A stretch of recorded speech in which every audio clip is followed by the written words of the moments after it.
Praise the Lord, wherever you may be at today. I'm holding this broken limb, a piece of wood that fell off of this oak tree here. And one of the things that as I was looking at it, several things crossed my mind. First thing being that this was a part of a branch on a tree, and over time it got old and brittle and it broke off. And there's still purpose in this broken off piece of wood. You know, for some people it can be shredded and put into a mulch.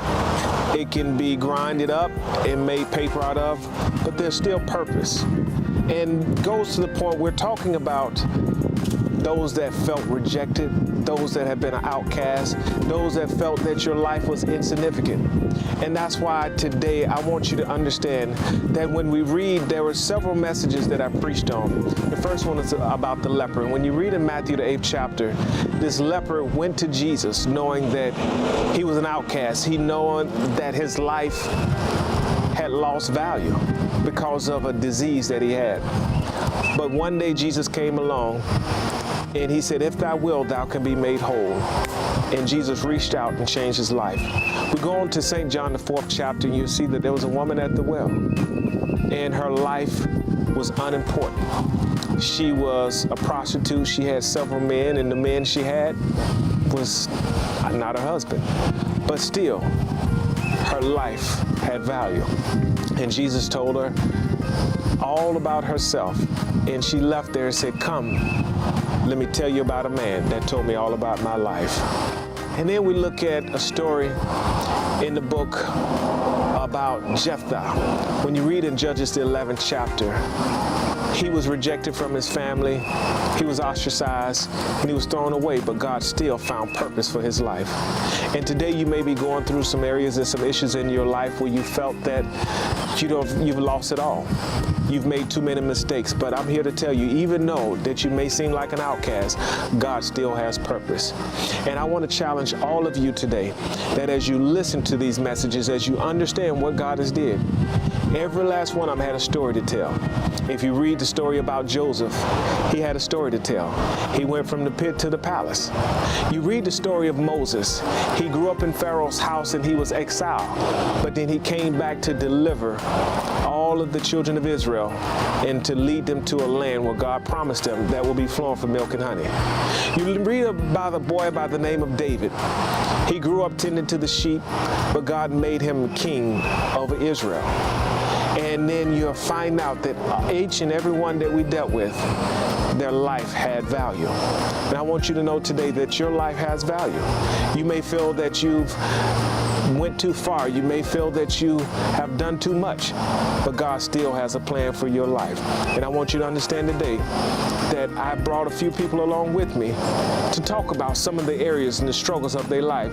But through it all, God still has a plan for their life. Stay tuned and I'll be right back in a moment.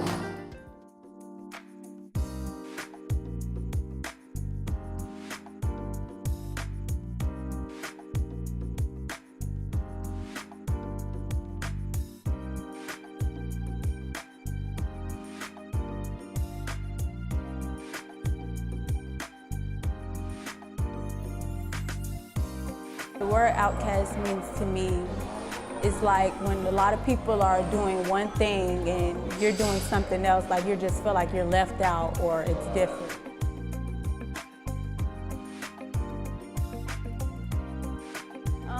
I felt rejected in my life when, I had my baby and I had to start moving and doing things on my own. I felt like I was alone. I just felt like nothing's like I have to do everything by myself. Like it is, no matter what, I have to do something. I can't expect everybody to always do something for me.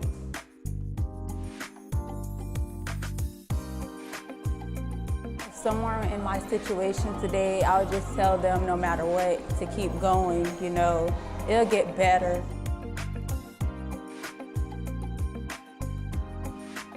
For me, it feels like no one else has anything in common with me. Like I'm lonely. I can be in a room with 100 different people and still feel alone. That's what the word outcast means to me.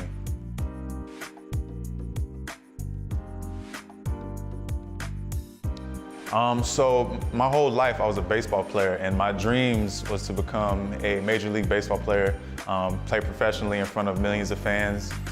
I had the opportunity to get seen by a bunch of scouts and talk to a bunch of different teams. But when the draft came, my senior year in college, none of the teams called me on draft day.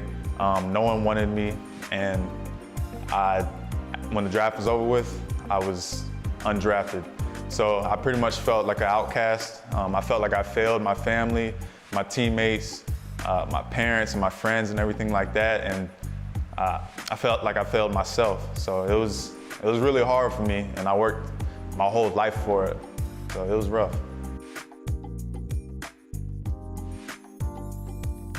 I could say, to encourage them, I would say we have a best friend right inside of us, the Holy Spirit and Jesus Christ. He's my best friend. He's someone who listens to me. I can say whatever I want to him. I can pour my heart out to him, and he can give me peace and joy. And whenever someone's dealing with that doubt or the rejection or just loneliness, just remember that that's a lie from the enemy and that it's not real. We always have someone there looking out for us.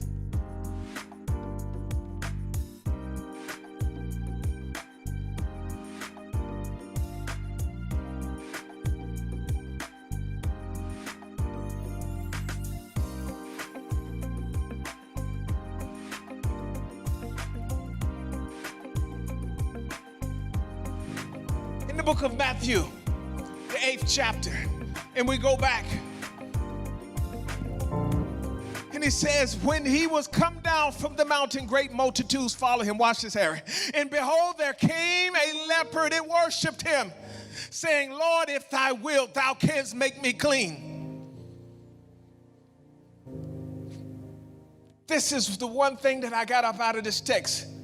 Watch this, fool, watch this. And he says that they were so grossed out. This disease was incurable. And people knew that if I got around this person and I contracted this disease, then I won't have a cure.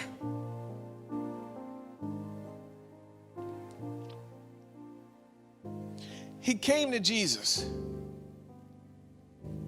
knowing that there was a great multitude that followed him. So he had to put his pride aside.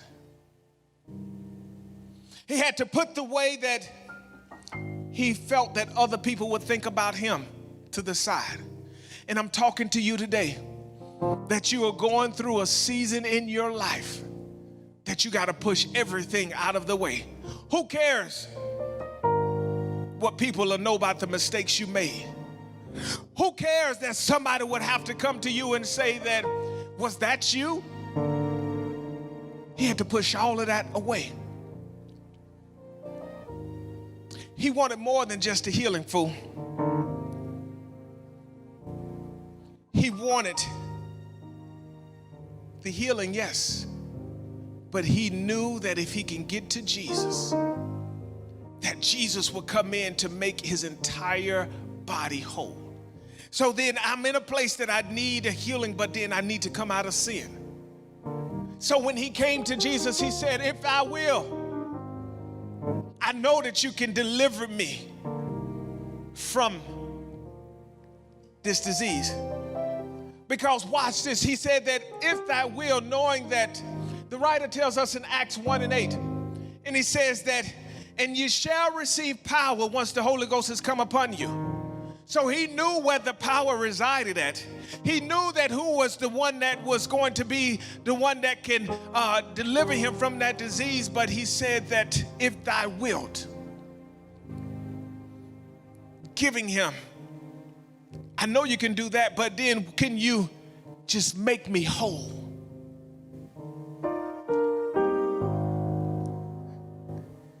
Watch this, watch this. And Jesus put forth his hand and touched him. And he put forth his hand and touched him. Watch this. When you understand that they were the outcast, that was somebody who was diseased. When you got the coronavirus, you had to isolate yourself. You had to go into quarantine. Nobody could touch you. Nobody wanted to be around you. But when Jesus comes up on the scene, the Bible says, and he reached out and he touched him, knowing that I have the dunamis. I am the dunamis. I am your will. I am the one that can set you free. I am the one that will deliver you.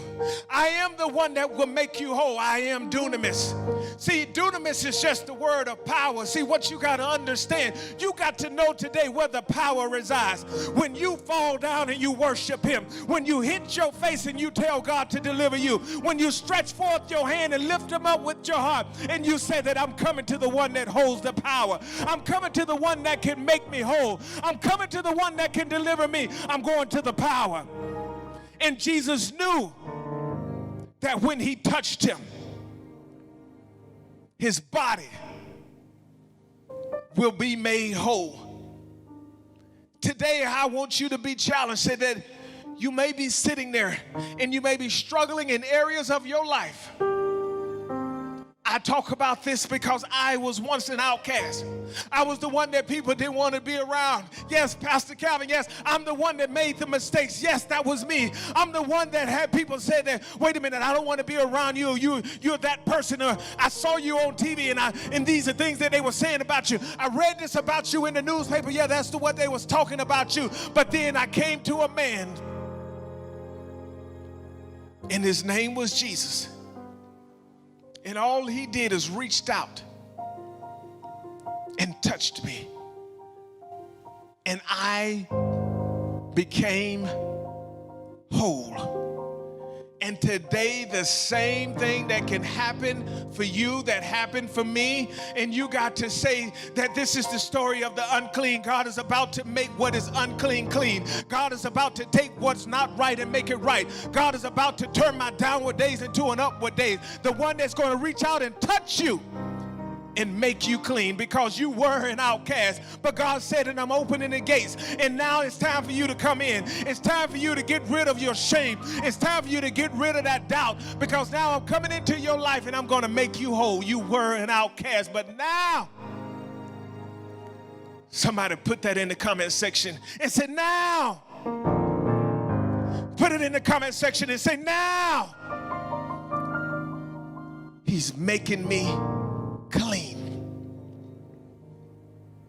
And after today, you're going to realize that everything that you went through in your life led you up for you to receive that touch from the Lord. And I pray that you have been blessed with this word today. And I pray that you understand that you are part of what God is making whole. This is your cure of how that you may be unclean, but God is about to make you clean. When he worshiped him, when he fell down on his face, when he kneeled down, wherever you at, wherever you're doing, worship him. I told you the Greek word prokonua means all they did is to kiss. And all it means is to lick like a dog. That means that no matter what you're dealing, no matter what you're facing, you're going to say, Lord, I'm worshiping you right now. You can do it riding down the road in your car. Just say, Lord, I worship you. You can do it by sitting there on that couch and say, Lord, I worship you. You can do it by while you're standing in that kitchen and say, Lord, I worship you. You can do it while you're laying in that bed and say, Lord, I worship you. Wherever you at, whatever you're doing, just say, Lord, I worship you. I'm coming to you as the leper. Lord, I consider my life as a leper because I am the outcast. I am the one that is going through. I am the one that has a need. And now I lift up my heart with my hands and just say, I worship you. In the mighty name of Jesus. Thank you so much for being a part of what God is doing. This is the Outcast series, and now all I did is giving you the recipe, a cure for the unclean.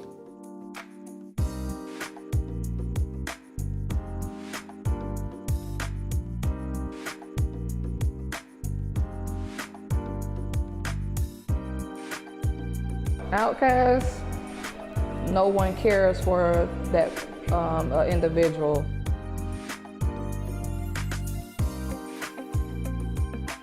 I always experienced rejection in my childhood up until my adulthood. I always felt like I was the black sheep and the outcast of my family.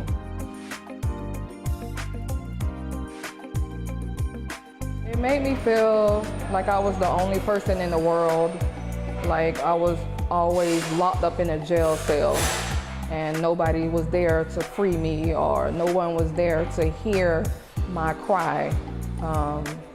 But I always felt like I was the black sheep. I overcame it through the Word of God, through the teachings of Bishop M.B. Jefferson and Dr. Brenda Jefferson.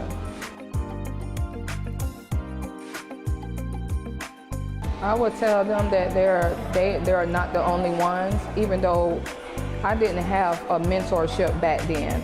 But now you can do it. You can overcome anything that comes your way. There's always going to be challenges, obstacles, but you do have the strength and the power to overcome and overstep those boundaries, those obstacles.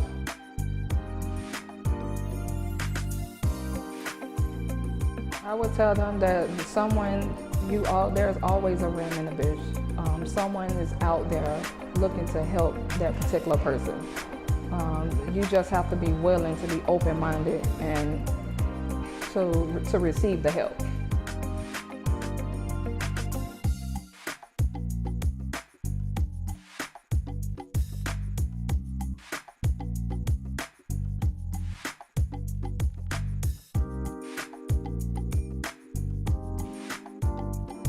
Things are about to change. It's about to change for us. And this is why God is calling us. Watch this. This is where we have to step into the need of people. Give me Matthew, the 25th chapter. And I want to start reading about the 34th verse. And so what you have to understand, what Matthew is teaching us. He said, "And the king say unto them on this right hand, Come, ye blessed of my Father, inherit the kingdom. Prepare for you from the foundation of the world. For I was hungered and you gave me meat. I was thirsty and you gave me drink." Get ready to pick it up, Harry. "I was a stranger and you took me in. Naked." Go ahead, Harry. "And you clothed me. Read. I was sick. Read. And ye visited me. Read. I was in prison. And you came unto me." How many of you said that? God, you were there in the wee hours of the night. You were there when nobody else was there. You came to me. When I cried out and I said, "Lord, I need your help," you were there. Lord, when I was behind those prison bars and I said, "Lord, will you deliver me out of this place?" You were there. When I was laying in the hospital bed and you said, "Lord, if I can just get up out of this place, if I can get my healing," you were there. Read, Harry, read. "Then shall the righteous answer him, saying," Read, sir. "Lord, when we saw thee a hunger." And God said, when did I do this? When the disciples came and said, when did we do this? Lord, you know who you are. I don't remember giving you food. I don't remember being there with you in those sleepless nights. But watch this. Read, Harry. "When saw we thee a hunger and fed thee? Read, sir. Or thirsty and gave thee drink? Read, sir. When saw we thee a stranger and took thee in? Read, sir. Or naked and clothed?" I don't remember doing none of this. I don't remember giving somebody food. I don't remember housing somebody in my house when they didn't have anywhere to go. I don't remember none of these things, but this is what God has called us for. You're connected to something that's bigger than you. And I look at what God did. Claudia, watch this. God touched a man and a woman's heart, and he said, "I want you to form a ministry. And I want you to go out into the highways and to the byways, and I want you to compel people to come to my house. And when they get there, I'm going to have somewhere for them to stay. I'm going to have a place where that they can eat 3 hot meals a day. I'm going to have a place where when they are cold and sleeping outside under bridges and sleeping in parks on benches and sleeping on the side of the road and sleeping in abandoned houses, I'm going to have a place called the House of David, and I'm going to have that place where they can go and rest their heads. When they're hungry, when they don't have any food to eat, I'm going to put a place called the kitchen. And in this kitchen, I'm going to have people that's going to come and prepare meals for them. And I'm going to touch people's hearts, and I'm going to have them donate food. And I'm going to have them put money into an offering plate on Sundays. And I'm going to have them come in the middle of the week and say, I'm giving the offering because there are people that's going to come and they don't have anywhere to go. The outcast, the unimportant, the ones that were lost, that don't have anywhere to go.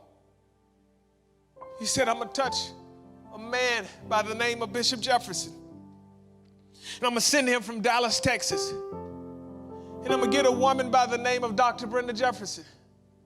And I'm going to allow them to pass the cross. I'm going to allow them to unite in marriage. And I'm going to allow them to put a ministry together in Tampa, in Atlanta, in North Carolina, Memphis, Tennessee, in Miami, in Leesburg, in North Carolina, in Albuquerque, in New York, in Kentucky, in Texas, in Oklahoma, in the Caribbean, in London, in Africa, in other parts of the states that I didn't name. And I said, and I'm gathering all of these people because they are part of the outcast. And they're going to be people that's going to call you and say that I need help. Can you help my son? Can you help my daughter? The outcast. I'm going to send people that said, I'm tired of living my life this way. The outcast, the unimportant. I'm going to send you people that have been bound on drugs for 20 years and 30 years and 40 years and begging to be delivered, the outcast. And I'm going to touch your heart, and I'm going to send people that's going to help you. And I'm going to align your story just like the woman at the well.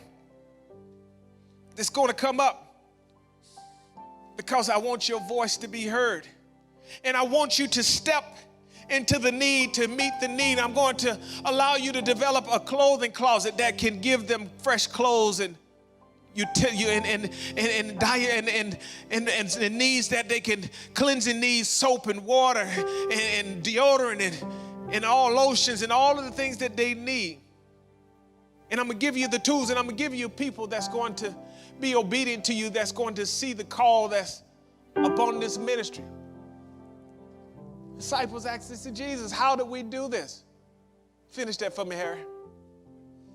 And the king shall answer and say unto him, watch this. Verily I say unto you, inasmuch as ye have done it unto one of the least of these. He said, what? The unimportant. Read it again, Harry. Inasmuch as ye have done it unto the least of these. He's talking to the outcast. Read it again, Harry. And as much as ye have done it unto the least of these. He's talking about the ones that feel that they are undeserving. Read it again, Harry. Inasmuch as ye have done it unto the least. The ones that feel that your life is insignificant. Read it one more time. Inasmuch as ye have done it unto one of the least of these. When you feel like that is not you and that you are all alone, God said, if you did it for the one,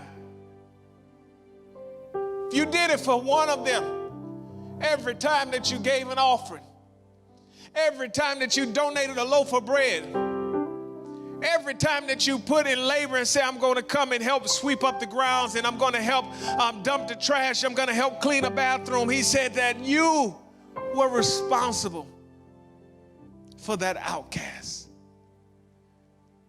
You were the one that helped make a difference. You were the one that maybe you didn't have the time to be there laboring at night, but because you invested into this vision, you were a part of making it happen. Finish that, Harry, and I'm about to get out of here.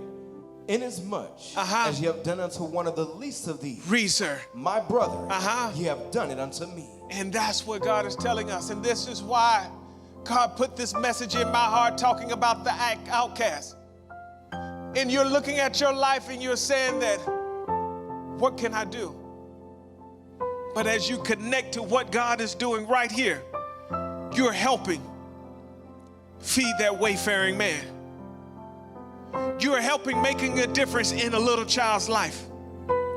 You're helping putting food on somebody's table.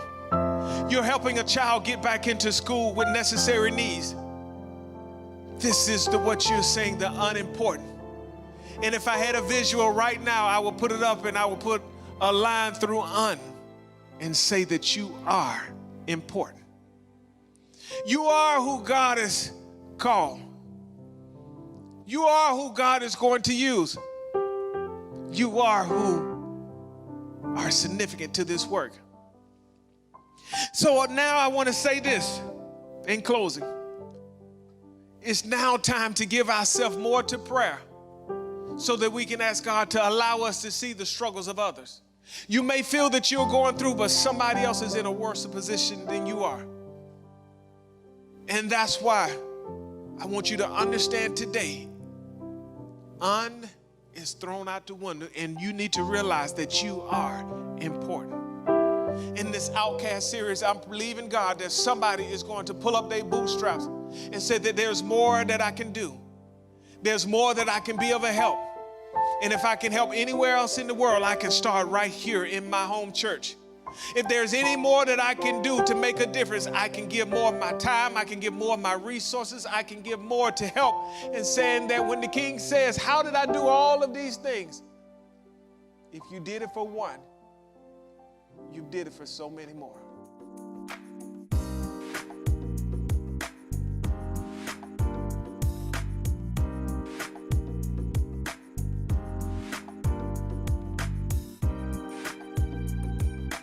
Outcast means someone rejected from the group or pushed out of a group or set aside from a group due to many different reasons. It could be cultural, it could be socioeconomic, it could be different reasons, but yeah, outcast means set aside, put away.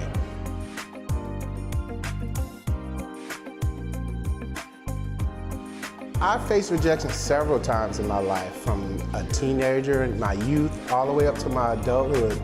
Rejection don't care who you are and what time of life you're in. It comes when it comes, and it's how you handle it what makes a difference.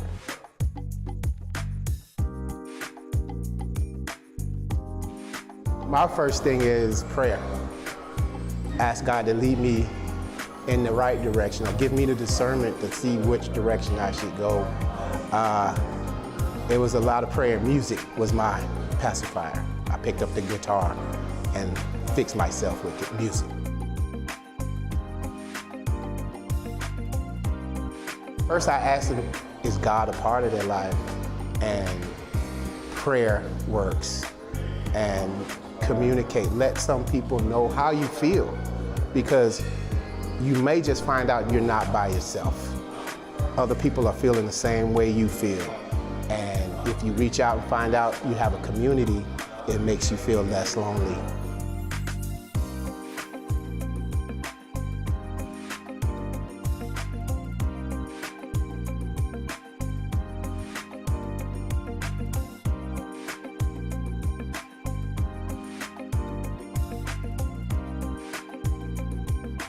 Why do you think people are attracted to you? Why do you think that you were the one that everybody wanted to hang around? Even when you were in the lowest part of your life, people still wanted to hang around you. People still wanted to be associated with you. Even though they didn't mean you any good, they still wanted to keep you into a place, because Satan felt that if I can keep you here long enough, and when I keep you here long enough, then the plan of God may be lifted off of your life, because you felt that you can't go any further. And now what happens next?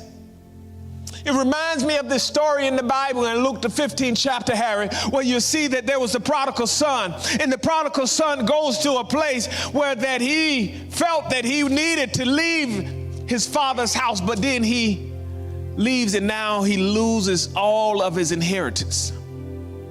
He goes to a land where the Bible said it was so bad that he started hanging out with the pigs, the swines, and he was in a place where he said that if I felt in my life that I've gotten this low, he said, if I go back to my father's house, it's better than where I'm at today. And today I want to challenge somebody.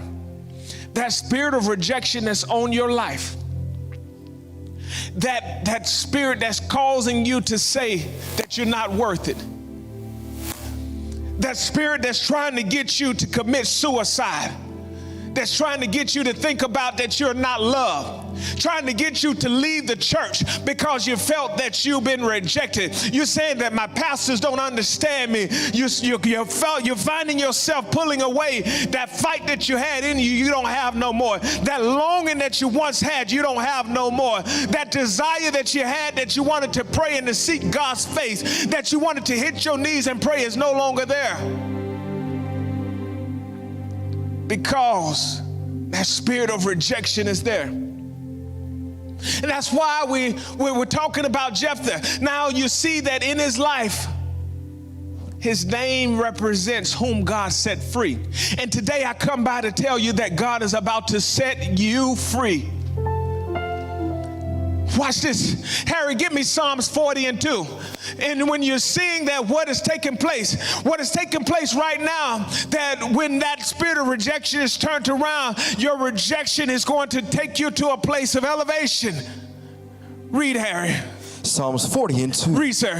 He brought me up also. He did what now? He brought me up also. He's lifting you up from the place of where you sit and read, sir. Out of a horrible pit. He out of a what now? Out of a horrible pit. In that place that you're sitting in that place that you feel that you can't come out, God is about to lift you up. Read, sir. Out of the miry clay. Read, sir. And set my feet upon a rock. He said, what now? I'm about to set your feet, read, sir. Upon a rock. He's about to set your feet on a rock, read, sir. And establish my goings. He's about to show you in which way to go. See, then what happens is that God knows where you're sitting at today. He knows that where you're down and out at. And he said, I'm about to take you from the place of where you're sitting. I'm about to take you on that place that you're falling down, and I'm about to lift you up, and I'm about to take you from the miry clay. I'm about to set your feet upon a rock, and I'm about to show you which way to go. And you look at what happens in his life. You'll see that there was 3 other people that I'm going to talk about real quick, and I'm going to get out of here.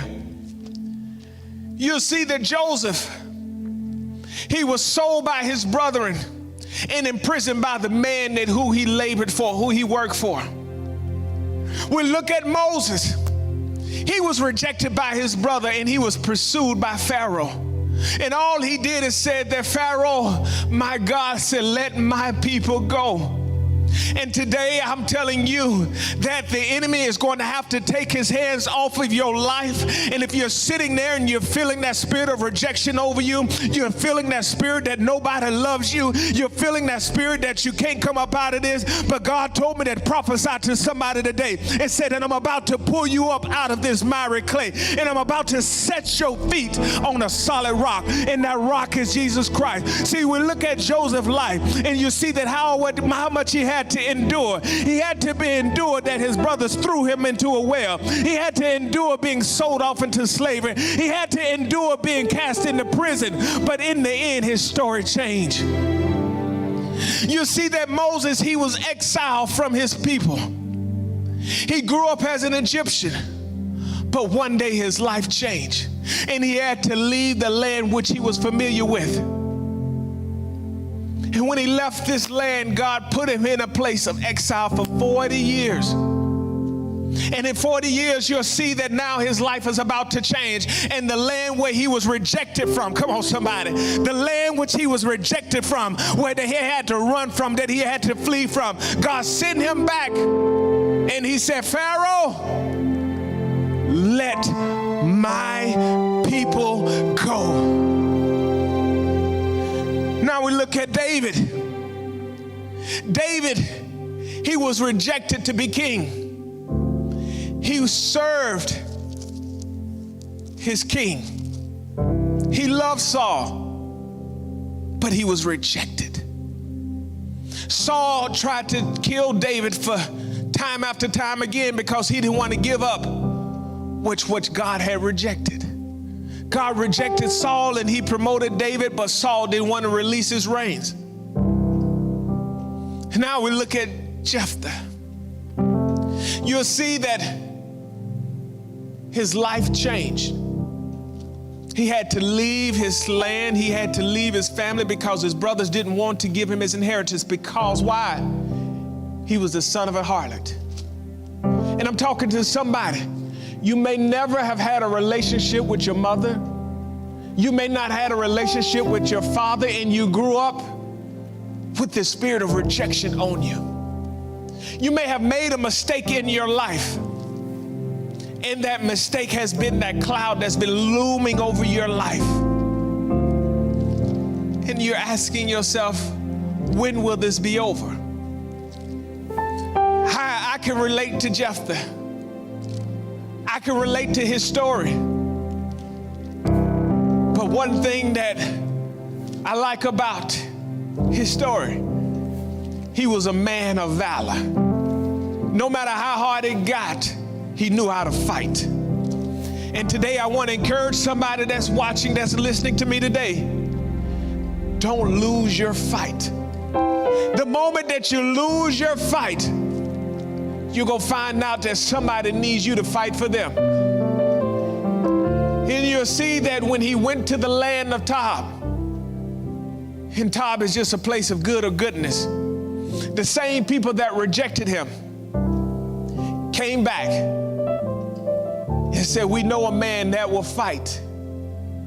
We know a man that won't give up. And they goes to Jephthah and they said, will you fight for us? And because he didn't give up the fight, he said, if I fight for you, will you make me a leader over your people? Will you allow me to be a ruler, a governor? And they said, Jephthah, the Lord be our witness. If you will fight for us, and don't let this king come in here to destroy us, we will allow you to lead over us. And so I want to tell you today, the moment that you feel that you're about to give up, somebody needs you to fight for them. When you feel that you don't have nowhere else to turn, somebody's saying, can you go a little bit longer? Because I need your fight. I need you to push through, because if you can push through, I know that you can help me come out. There's something different about you, but Satan tried to destroy those plans early on in your life. He tried to give you an illness. He tried to give you an addiction. He tried to make sure that you couldn't get to the place that you were at, but God still says something about you. There's a fight in you. You had that spirit of lust attack you, and you kept falling time and time again, but there was something in you. There was a fight, and when that fight happened, you seemed to pick yourself back up again. When you got to a point in your life, you felt that you couldn't make it anymore, and every time you turned around, you seemed like that you had that bottle back up in your mouth. You seemed that you were back in front of that TV on the internet watching all of these lascivious things, but something happened. You said, wait a minute, I can't keep doing this. That's that fight.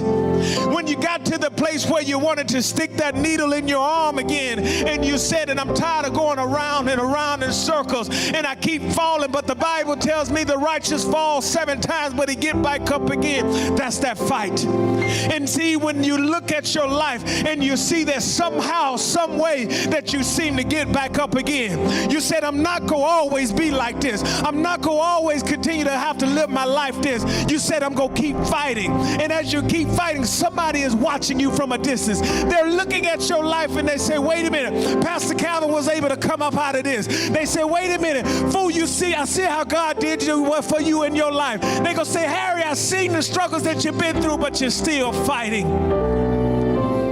And they're looking at you, and they're going to come to you and say, hey, will you help me fight.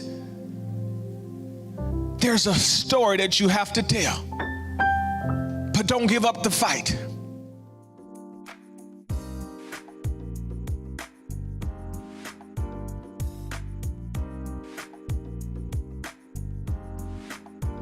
One of the hardest things that I had to deal with in my life was understanding who I was in God. And coming to that understanding and finding that purpose, that changed my whole life. Not knowing the purpose in God, you face your rejections and you accept them. But once you find out who you are in God and who you are created to be, you can rise above those rejections and take your proper place in the kingdom.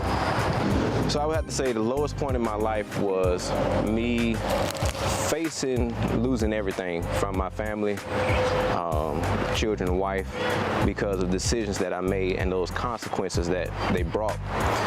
So you would think that all hope is gone because in reality it looks like you're not going to get through this.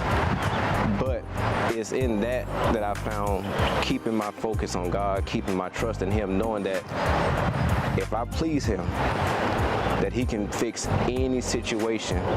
You can face any situation that you're faced with as long as you're trusting in Him, seeing through His eyes. A lot of times we have what they call sight, and that's only able to see what's in front of you. But vision itself sees beyond sight. Looking at people that might be facing rejection. Pastor Calvin was speaking on Jefferson in the 11th chapter of Judges, and one of the first things that it noted was his strength. He was a mighty man of valor, but then it brought in he was a son of a harlot. So even if you're facing with rejection, there's still something great inside of you. God created you with a purpose. God created with a plan in His mind. You didn't ask to be here. It's not like you just woke up and said, Lord, send me here. But He created you with a purpose. He put you on this earth, and everything that you face, everything that you experience is all to help somebody else. And God knew you were strong enough to bear it.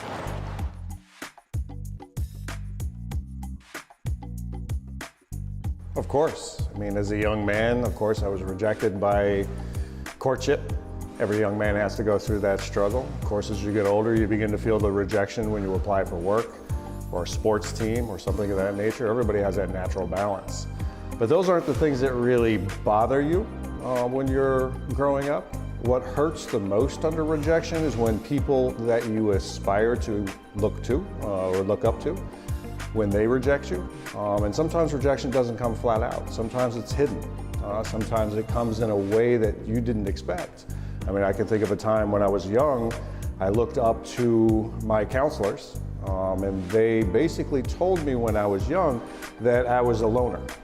Well, that isolated me and rejected me from the rest of the pack. And it made me feel rejected at that point. So it doesn't always necessarily mean that you're rejected. And even if you're part of a group, I know that you can still be rejected. You can be ignored.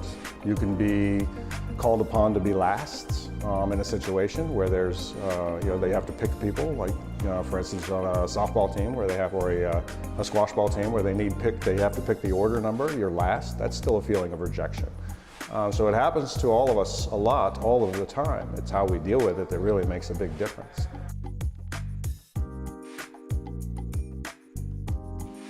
Well, first I would tell them to look deeper within themselves and understand that someone else's opinion isn't who they are. It's someone else's opinion. Your opinion of yourself is what really matters. And you have to recognize that God doesn't produce ugly. He just doesn't. The reality is that everyone has been created perfectly. It's up to you to figure out how to define that perfection. So step up, figure out what makes you happy, and move forward, and forget everything else. Now, outcast is somebody who has been isolated, or something that has been isolated, even to that extent, from all other areas. An outcast could be considered somebody who is on the fringe of society because it doesn't stick within the norms of what other people think. But that particular outcast may actually have something to offer society and people just haven't recognized it yet. I can think of one person who fits that profile quite well. And he happened to build one of the largest tech companies in the world. He he invented Microsoft, he invented the computer as we know it, and he was considered an outcast or a nerd. So he was told not to, no one wanted to hang out with him. No one wanted to be a part of a team. So he invented his own team and found his own world. And that outcast is now why we have 95% of the electronics we have today. So be an outcast, it's okay. There's nothing wrong with that.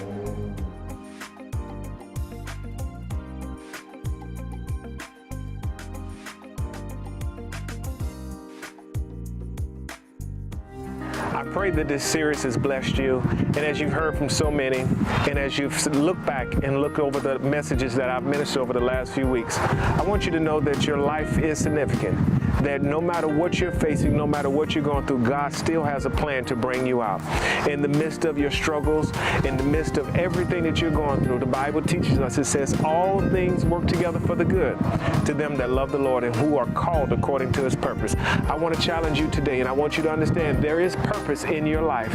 And no matter how bad it may look, no matter how big the storm may seem, God still has a rainbow at the end of that storm. I want you to know today that God loves you and that he's challenging all of us to do better, to strive higher, and to trust him. And so I pray that you take this message in knowing that even though you may have seen or feel that you're an outcast, God still has that ram in the bush to bring you out.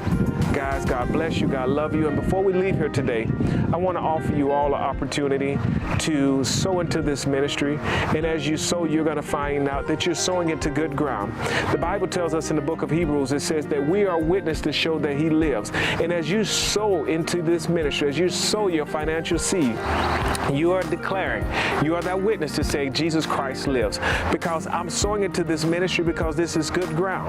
And so the Bible teaches us, it says, as long as the earth remains, there'll be seed, time, and harvest. You plant that seed, God is going to give you a harvest. I want you to sow with us today. I want you to partner with us and watch God give you an abundance return in all that you do in helping build the kingdom. Guys, God bless you. God keep you. And if I haven't told you lately, just like my father, Bishop Jefferson, I love you, and there's nothing you can do about it.